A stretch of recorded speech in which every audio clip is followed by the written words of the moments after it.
Welcome. The creative revolution starts now.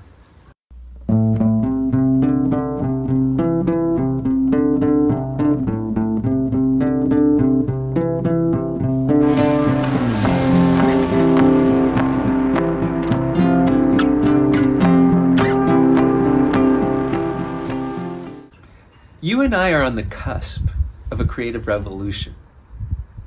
It may not seem that way, but I'm going to tell you two reasons why that's going to happen. Number one, we don't really have any choice, do we? Humanity as a whole has painted itself into a corner, and collectively we have to find ways towards a more peaceful, sustainable, and balanced future. Necessity is the mother of invention, and so we have to elevate our games personally in terms of our creative power to get to the kind of future we want to build.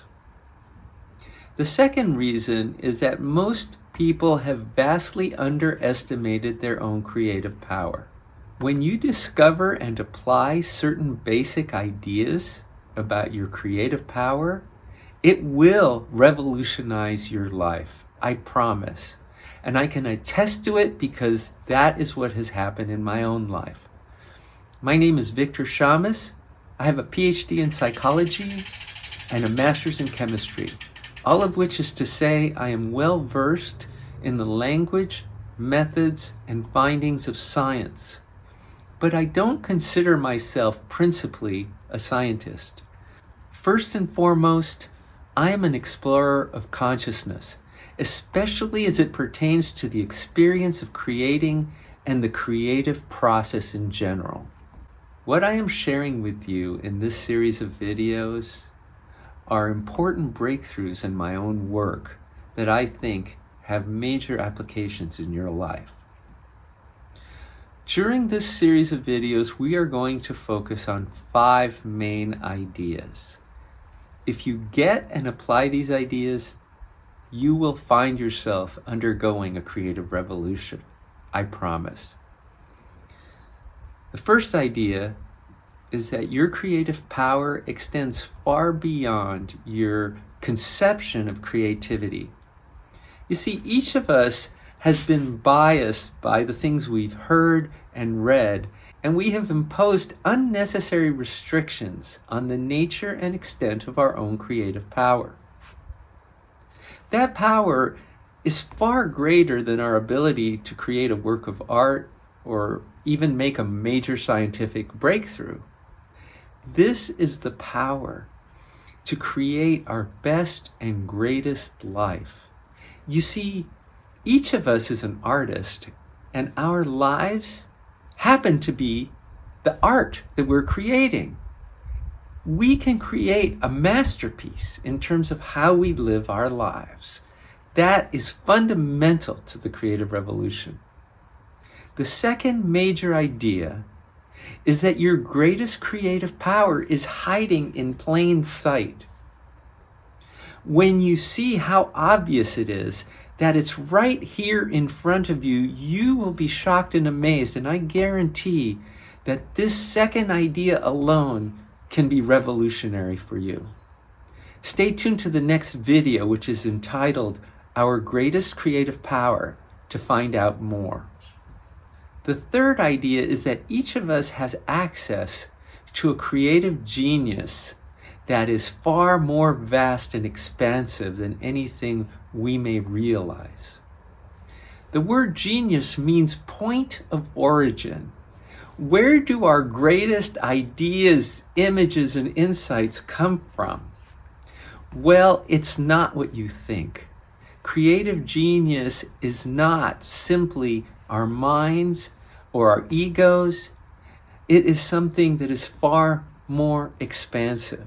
And I want to take you on a journey of discovery of that genius. Once you do, the next step is to find out how you can access and tap into it. So the fourth major idea is that we make our strongest and most intimate connection with creative genius during moments of creative inspiration. I've devoted much of my career to studying the moments of creative inspiration of people in various fields of creative pursuit. And I can tell you this, while those moments of inspiration, realization, epiphany, insight may differ from one person to the next, they have certain commonalities. And those commonalities are something we can learn from and we can incorporate in our own lives. The fifth and final idea in this series of videos has to do with how we tap into creative inspiration and gain access to our creative genius. This is done through a specific type of creative process that I am calling inspiring. You are going to learn the practice of inspiring, and you're going to find that more and more as you practice it, you're going to experience creative inspiration and tap into creative genius in a way that allows you to create the kind of life you aspire to live. Not just that, but together you and I have the power to create utopia. What is utopia? The word means not a place. Utopia doesn't really exist in anything but our imagination and our vision. It's an ideal to which we aspire. But if we create a vision of utopia together, and then we start to move towards that vision, we can get closer and closer over time. And rather than driving our car off of a cliff as a species, we have the power to turn that car into a flying machine. That's what I wish for humanity. That's what I wish for you. I look forward to seeing you master this practice and turn your life into an absolute masterpiece. Thank you, and stay tuned for more.